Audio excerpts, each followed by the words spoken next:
2차원 데이터를 분류하는 문제입니다.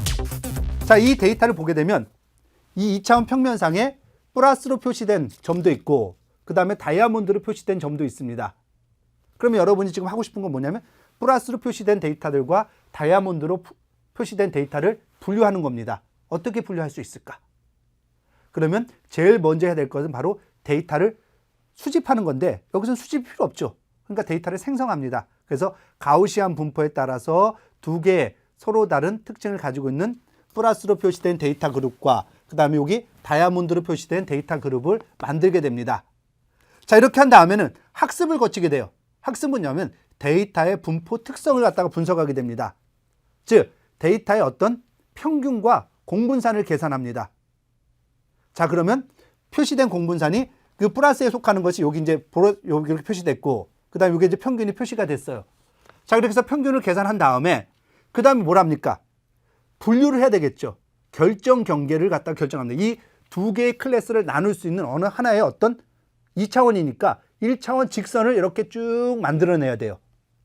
자, 이 직선의 특징은 뭐냐면 두 클래스에 속하는 평균들을 연결한 이 평균을 쭉 연결한 직선의 중점을 지나면서 수직인 이와 같은 결정 경계가 만들어지고 이 결정 경계를 통해서 나눠진 그래서 요건 어떤 클래스, 요건 어떤 클래스 이렇게 해서 이제 구분이 되는 겁니다.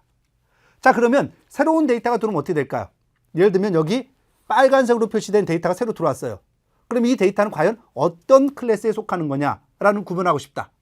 그러면 이 빨간 데이터와 새로운 데이터와 각 클래스의 평균 간의 거리를 갖다가 계산합니다. 평균 간의 거리를 계산한 다음에 그 거리가 짧은 클래스로 이 데이터가 속한다고 이제 할당을 하는 이와 같은 방식으로 분류할 수가 있겠죠. 자, 이런 것들이 있습니다. 그 다음에 조금 더 이제 생각해 볼 수 있는 게 바로 뭘까요? 요거보다 한층 더 조금 복잡해 보이는 거. 그게 뭘까? 숫자 데이터. 우리가 숫자 데이터 하게 되면 일반적으로 이제 필기 숫자를 생각하지만 여기서는 좀 더 간단하게 해서 필기 숫자가 아니라 바로 뭡니까? 컴퓨터로 인쇄한 인쇄 숫자입니다. 자, 그런데 이제 폰트가 서로 다르다 보니까 숫자의 모양이라든가 크기가 다 달라요. 그럼 이걸 어떻게 인식할 수 있을까? 제일 먼저 해야 될 거는 크기도 다르고 다 달라. 색깔도 다를 겁니다. 자, 그러니까 얘를 갖다가 전처리를 해줘. 무슨 전처리? 크기를 맞춰주자. 만약에 색깔도 달라? 그럼 색깔도 흑백으로 만들어주자. 그래서 전처리를 해서 얻어진 데이터가 이러한 데이터를 얻을 수가 있습니다. 자, 보시게 되면 이 데이터들은 다 크기가 20by 16의 데이터를 이렇게 이제 크기를 맞춰줬어요. 색상도. 자, 이렇게 맞춰준 다음에는 그 다음에는 뭘 해야 될까요? 얘를 갖다가 이제 실제로 인식을 해야 되겠죠. 인식을 하려면 얘를 어떤 분류할 수 있는 기준을 뽑아내야 돼. 어떤 특징을 만들어내야 돼. 그게 바로 뭘까? 자, 여기서는 어떤 식으로 사용했냐면 구조적인 방법들도 사용할 수 있지만 여기서는 사용한 것은 평균 영상을 사용했습니다. 여기 보시면 이렇게 쭉 데이터들이 같은 숫자의 데이터들이 5개씩 있습니다. 그럼 이 5개의 데이터를 다 더해요. 픽셀 바이 픽셀로 다 더합니다. 그러면 이러한 평균 영상들을 얻을 수가 있어. 평균치가 되겠죠. 자, 그러면 이렇게 평균 영상을 얻으면 새로운 데이터가 들어왔어. 그럼 들어온 새로운 데이터와 0부터 9까지의 평균 영상과의 거리를 다 계산합니다.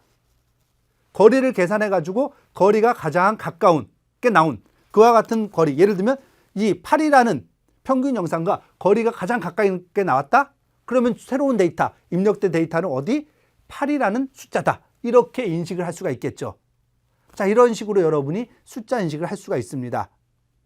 자, 그래서 이제 두 가지 이제 인식 문제를 살펴봤는데, 근데 이 두 가지 인식 문제는 사실 너무 간단한 문제예요.